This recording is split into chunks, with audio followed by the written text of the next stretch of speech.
வணக்கம்யா, மன்னார்மண்ணா பேசுகிறேன்.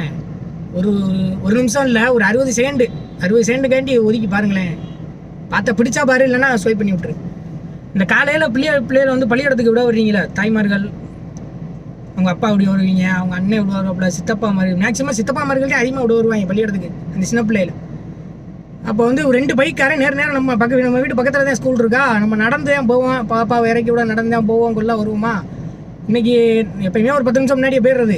இன்றைக்கி போகிறேன், அந்த அவ்வளோ ஒரு வேகத்தில் வந்து 2 பேர் நேரம் கொடுத்துட்டாங்க. அந்த அவனுக்கு கூட அடி இல்லை, அந்த சின்ன பிள்ளைக்கு அடிபட்டு மூஞ்சிலேருந்து ரத்தமாக வந்துருச்சு. இப்போ இதுலேருந்து என்ன சொல்ல வரேன்டா, ஒரு 10 நிமிஷம் முன்னாடி கிளம்புறனால எந்த ஒரு விஷயத்துமே 10 நிமிஷம் லேட்டாக போகிறனாலையும் குறைஞ்சி போக கிடையாது, முன்னாடி போகிறனாலையும் நம்ம குறைஞ்சி போக கிடையாதுயா. அதனால் கொஞ்சம் வந்து சின்ன பிள்ளைகளை ஏற்றிட்டு போகிறவங்க கொஞ்சம் சேஃப்டி தான்ப்பா ஃபஸ்ட்டு. நீ வளர்ந்துட்டான், அது இப்போ தான் வளருதுங்க. அதனால சொல்ல வரேன், அவ்வளோதான்.